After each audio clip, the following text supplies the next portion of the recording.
आज की इस वीडियो में हम लोग पढ़ने वाले हैं इंटरमीडिएट के स्टूडेंट्स के लिए उनके प्रोज का ये दूसरा चैप्टर जिसका नाम है lost spring stories of stolen childhood. और आज हम लोग इसके लॉन्ग आंसर टाइप क्वेश्चंस की स्टडी करने वाले हैं। यदि आपने इससे पहले की वीडियो नहीं देखी है तो वो चैनल की प्लेलिस्ट में जा कर के या इसी वीडियो के डिस्क्रिप्शन में जा कर के उसे देख सकते हैं। तो इसमें बिना किसी देरी के हुए आइए हम लोग क्लास की शुरुआत करते हैं। इसमें हमारा पहला क्वेश्चन है, हु वाज साहिब, साहिब कौन था? What was the plight that compelled him to wonder in the streets of Delhi for rag pickings. यानी साहिब कौन था, वह क्या स्थिति थी उसको दिल्ली की गलियों में कूड़ा करकट बीनने के लिए भटकने को बाध्य करती थी। तो ये इसका मतलब हो गया और इसका आंसर है साहिब बाज ए रैग पिकर्स। साहिब क्या होता है? एक कूड़ा बीनने वाला होता है। Who had left Dhaka and came in search of gold या इवन मनी भी कह सकते हैं in the big city of Seemapuri, जो कि ढाका छोड़कर पैसे की तलाश में दिल्ली के बड़े शहर सीमापुरी में आए थे। His house and his green field of Dhaka but destroyed by the storm. यानी उसके घर और उसके हरे भरे खेत क्या हुए थे कि तूफान में बर्बाद हो गए थे। साहिब बाज a very poor boy, Sahib एक गरीब लड़का होता है। सो ही लेफ्ट ढाका इन 1971। सो वो क्या करते हैं कि 1971 में ढाका छोड़ देते हैं and came to Seemapuri in search of money. और वो क्या करते हैं कि पैसे की तलाश में वो सीमापुरी आ जाते हैं। Now Sahib become a rag pickers. अब साहिब जो है वो क्या बन गया है? एक कूड़ा बीनने वाला बन गया है। In total their poverty was plight and compelled Sahib and other.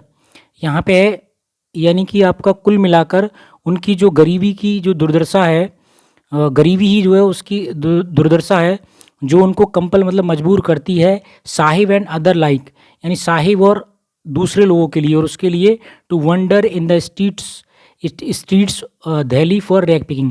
यानी कूड़ा बीनने के लिए वो उनकी गलियों में मजबूर करती है। उनकी क्या है दुर्दशा, जो गरीबी है वही उनको ऐसा करने के लिए मजबूर करती है। तो ये इसका आंसर हो गया। इसमें मैंने आपकी सहायता के लिए ताकि इन फ्यूचर आप लोग जो है खुद से तैयारी करने के लिए मैंने आपके लिए हिंदी भी प्रोवाइड करा दी है, ताकि इन फ्यूचर आप खुद से भी तैयारी कर पाएँ और आप खुद भी अर्थ निकाल पाएँ।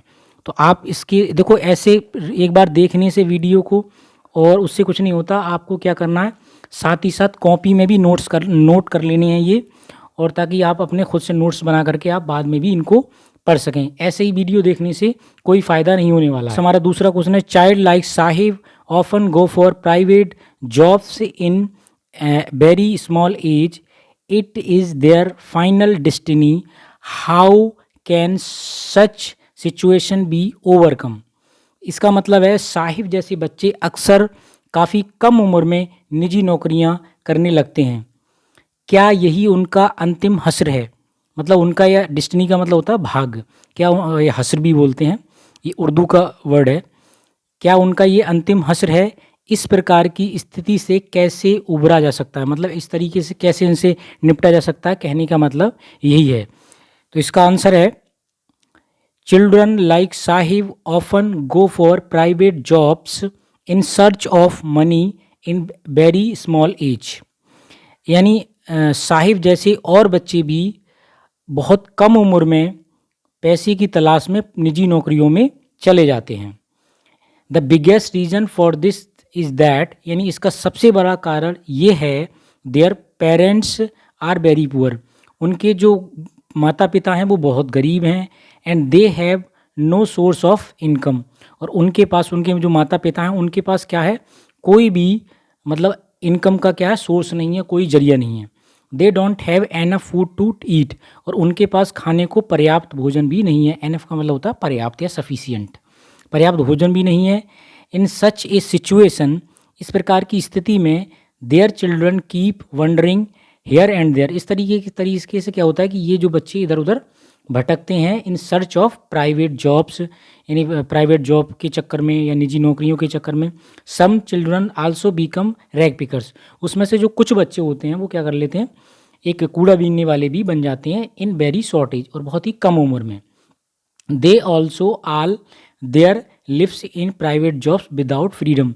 और वो क्या करते हैं, अपनी जो ज़िंदगी है, अपनी लाइफ है, वो प्राइवेट जॉब्स में क्या करते हैं, बिना किसी such a situation can be overcome by government law. इस तरीके की सिचुएशन को, क्या स्थिति को, मतलब सरकार के कानून के द्वारा दूर किया जा सकता है। आगे है we should not give burden of childhood. हमें लेबर, हमें जो है क्या नहीं करना चाहिए, यानी बाल परिश्रम पे, बाल श्रम जो काम है उस पर हमें ज़्यादा जोर या वजन नहीं डालना चाहिए। बी आगे है this age is only education for them. ये वाली जो एज होती है उनके लिए केवल शिक्षा के लिए होती है। And we should give them proper food. और हमें उनके लिए प्रॉपर खाना देना चाहिए। क्लॉथ्स एंड एजुकेशन, और अच्छी शिक्षा देना चाहिए।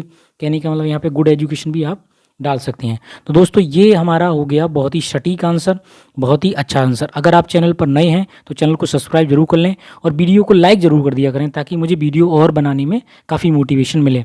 और ये इसका हिंदी भी है, आप अच्छे से इसकी हिंदी भी देख सकते हैं।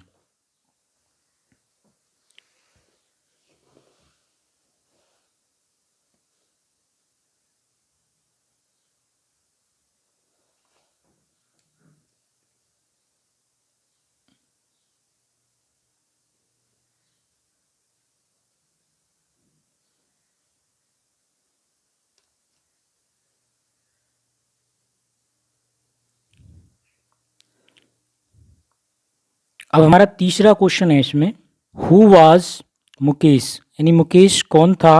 What did he wanted to do in his life, वो अपनी ज़िंदगी में क्या करना चाहता था। And what did he not want to follow, और वो क्या चीज़ जो है अनुसरण नहीं करना चाहता था। तो ये इसका हमारा मीन्स है। तो आइए देख लेते हैं इसका आंसर क्या है। इसका आंसर है हमारा, Mukesh was the young son of the family from Firozabad, यानी फिरोजाबाद की फैमिली का एक बेटा होता है Mukesh. Engaged in his making his family since last many generation, मतलब कई पीढ़ियों से उसका जो परिवार है वो चूड़ी बनाने के काम में क्या होते हैं, लगे होते हैं। बाज involve in only Bengal makings, वो किस में लगे होते हैं, केवल और केवल इसमें ही होते हैं, चूड़ी बनाने के काम में। No members of the family could even think of other works, यानी कोई भी और परिवार का कोई भी और सदस्य कोई और काम के बारे में सोच भी नहीं सकता था। So Mukesh had to do this work too, so इसलिए मुकेश को भी यही काम करना पड़ता था। Actually Mukesh wanted to become a motor mechanic. दरअसल मुकेश तो क्या बनना चाहता था, मुकेश जो है वो एक मोटर मैकेनिक बनना चाहता था। He did not want to follow the traditional, क्योंकि वो क्या नहीं करना चाहता था, जो पुरानी जो परंपराएं थी उनका जो है अनुसरण नहीं करना चाहता था। When the author asked him about his goal, यानी एक बार क्या हुआ कि जब जो लेखिका है उसने उसके गोल के बारे में पूछा, उसके जो फ्यूचर के बारे में कह सकते हो आप पूछा, he simply said about become a motor mechanic. तो उसने क्या काम किया, वो उसने मोटर मैकेनिक के बारे में जो है बनने के बारे में कहा। उसने जैसे ही मतलब पूछा कि तुम क्या बनना चाहते हो इस तरीके से मुकेश से, तो उसने सिंपल ही कह दिया said about the become more mechanic, motor mechanic, मतलब वो क्या बनना चाहता था, मोटर मैकेनिक बनना चाहता था। तो दोस्तों ये था इसका आंसर, और आप इसकी हिंदी भी अच्छे से देख सकते हैं। चौथा क्वेश्चन है, what did the narrators notice in the locality where Mukesh lived, what was the condition of bangle makers. इसका मतलब है जहाँ मुकेश रहता था उस इलाके में कहानीकार ने क्या अवलोकन किया, मतलब क्या गौर किया, क्या महसूस किया, चूड़ी बनाने वालों की वहाँ क्या हालत थी या क्या दशा थी, ये आपको इसका आंसर बताना है। तो इसका हमारा आंसर है, वेयर मुकेश लिव्ड, जहाँ मुकेश रहता था, there the narrator noticed many things, यानी जहाँ पे मुकेश रहता था वहाँ पे लेखकार ने बहुत सारी चीज़ों को नोटिस किया, गौर किया, महसूस किया। As children illegally working in the glass furnace with the high temperature, तो उसने क्या क्या चीज़ें वहाँ पे नोटिस की उनको देख लेते हैं। उसने बच्चे जो है वो गैर कानूनी रूप से बिना हवा और रोशनी वाली गंदी जो है कोठरियों में क्या कर रहे थे, सेल का मतलब होता है कोठरियों में, और बिना हवा के जो है वो काम कर रहे थे, ये उसने नोटिस किया।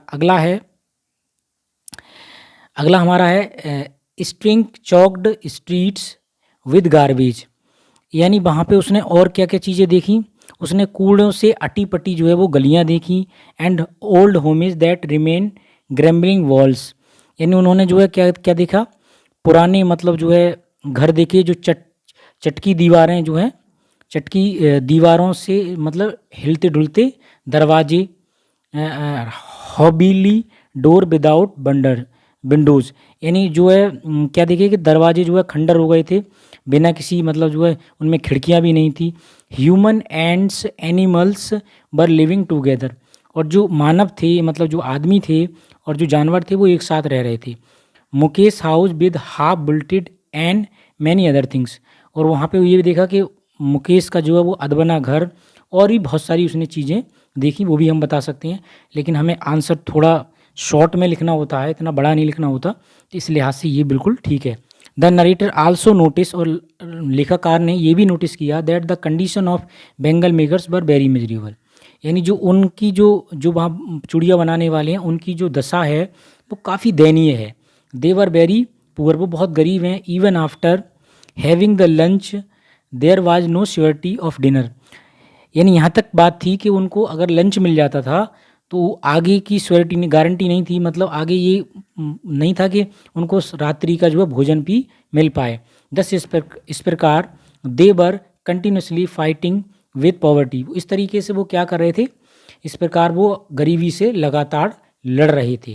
तो ये इसकी हिंदी भी है, आप इसकी हिंदी भी अच्छे से देख सकते हैं। ये स्टूडेंट्स हमारा अंतिम इसमें क्वेश्चन है, उसको हम लोग देखेंगे। इससे पहले मैं आपको एक चीज़ और बता दूं, यदि आप बहुत अच्छे से इंग्लिश की तैयारी करना चाहते हैं तो मैंने आपके लिए एक व्हाट्सएप ग्रुप बनाया है, जहां पर ये सारा जो भी आप लोग पढ़ रहे हो ये पीडीएफ के थ्रू आपको वहां मिल जाएगा। तो आप जाके इंटरमीडिएट वाले व्हाट्सएप ग्रुप से जुड़ जाइएगा, जो आपके लिए बहुत हेल्पफुल होगा। जितनी भी चीज़ें मैं क्लासें पढ़ाऊँगा आपको यूट्यूब के माध्यम से, वो सारी की सारी चीज़ें आपको उस व्हाट्सएप ग्रुप में मिल जाएंगी। तो इसमें हमारा पाँचवा क्वेश्चन है every other house in Firozabad is engaged in glass industry, in every other yard there finds is some sprawl of bangles, even then the making remain in miserable condition. What are the reason? Explain with the suggestion to overcome this situation.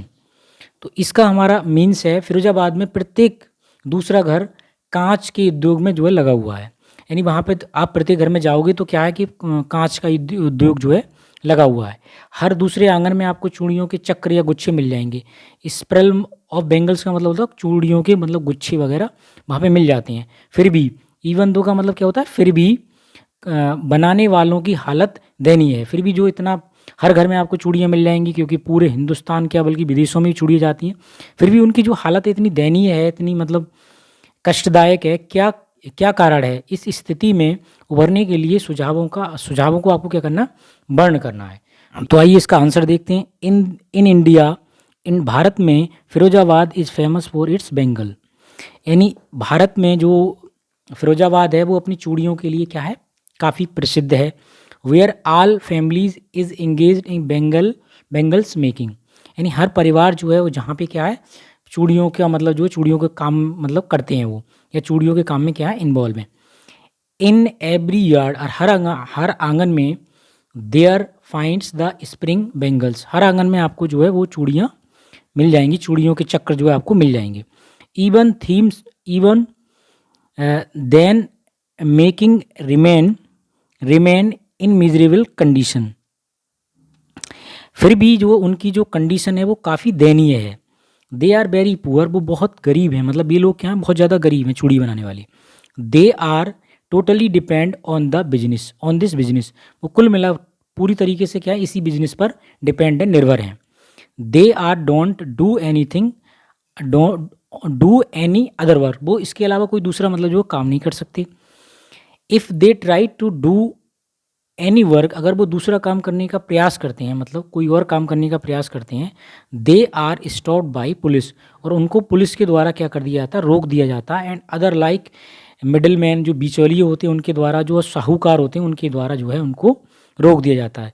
तो यही वजह है कि इस वजह से उनकी जो है तरक्की नहीं हो पा रही है, और इसी वजह से जो है वो बहुत ज़्यादा मतलब जो है दयनीय स्थिति में है। अब इसमें थोड़ा हमने हेडिंग बना के लिखने की कोशिश की है। इसमें suggestion to overcome this situation, मतलब इस स्थिति को किस तरीके से उभरा जा सकता है, उसमें हमने इसमें सजेशन दिए हैं।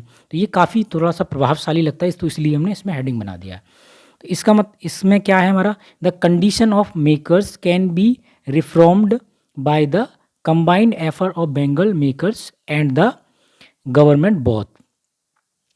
यानी उनकी जो बेंगल मेकर्स हैं उनकी जो सुधार करने के लिए हमें क्या करना पड़ेगा, कंबाइंड में एफर्ट दोनों को करना पड़ेगा, बेंगल मेकर्स के लिए भी और गवर्नमेंट के लिए, दोनों को एफर्ट लगाना पड़ेगा, तभी उनकी जो है जो उनकी सुधार आ सकता है, उनकी ये जो कंडीशन है उसमें।